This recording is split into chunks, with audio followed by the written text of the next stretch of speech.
Hi, Tanna Marshall with your Feel Good Friday message. Today I want to talk to you about being realistic. Has anyone ever said to you when you have shared a goal or a dream or a desire, you should really be realistic? What they're really doing is they're shooting down your dream and they're imposing their doubts on you. And you don't need that.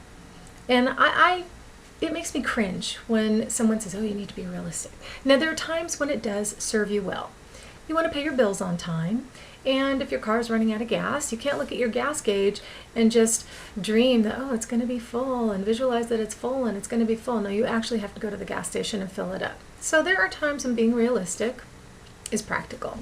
But when it comes to something that you want to attract or create for yourself, you don't want to be realistic because that's going to keep you stuck where you are now. That's focusing on what is now.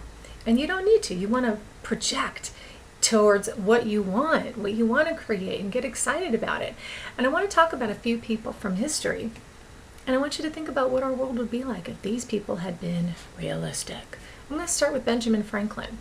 Discovered electricity, founded the post office. Think about those two, pretty huge.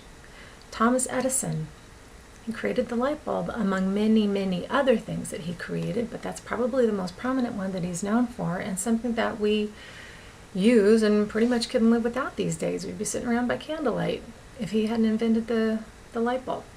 I want you to think about Alexander Graham Bell, who invented the telephone. If we didn't have the telephone, we'd still be communicating by writing letters to each other, and if Benjamin Franklin hadn't founded the post office, we wouldn't even have that.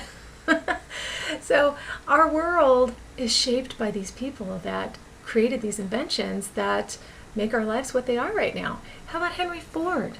What if we didn't have cars? What about Steve Jobs? Taking that phone a little bit farther. With the iPhone, the iPod, the iPad, everything. Our lives are pretty much shaped by that now. And that is our mode of communication. Although I do have to say, I wish we had a little bit more one-on-one communication these days. Some of this is taking us away from that, but that's a whole other video. But think about what our world would be like if we didn't have these things.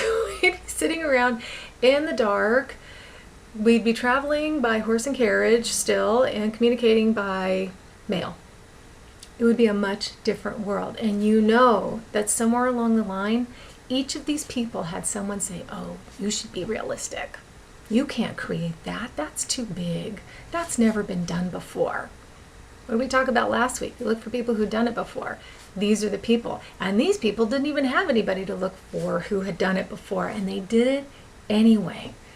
So when someone tells you to be realistic, I want you to think about these people who went for it and created things that changed the world. And I have to add one more, just because it's my own little personal thing. Walt Disney, where I can't see behind me, Walt Disney, he had people telling him, you're crazy. You can't create that park. You can't have this studio. This is too much. This is too big. It's never been done before. And he, in his own kind of way, just went la la la la and just focused on what he wanted, and he created it. And look what it is now. It's one of the biggest brands in the whole world. Personally, I cannot imagine a world without anything Disney, and especially Disneyland. I shudder at the thought. But I just want you to give some thought to this. And when you start to feel down and you feel like you can't create what you want to create, or get to that big dream or reach that goal, think about these people and how they changed the world. And you never know. What you want to do is going to change the world in some small way, but it might change the world in a big way. You never know. So realistic, if someone says, oh, you need to be realistic, just go, thank you for sharing, and just do your own version of la la la la la, and get focused back on what you want to create, and just focus on it. Focus on the end result. Get excited about it, stay excited about it, and refer back to this list of people for inspiration. So that's today's message. I hope you enjoyed it. If you did, please subscribe to my channel on YouTube, forward to your family and friends. And if you would like these messages delivered straight to your inbox every Friday, jump on over to my website, tannamarshall.com, and sign up for the mailing list, where I send these messages out and other fun information that I only send out to my list. And with that, I want to wish you a fantabulous, dream-filled, goal-filled, fantasy-filled weekend without anything realistic. Enjoy, and I'll see you next time.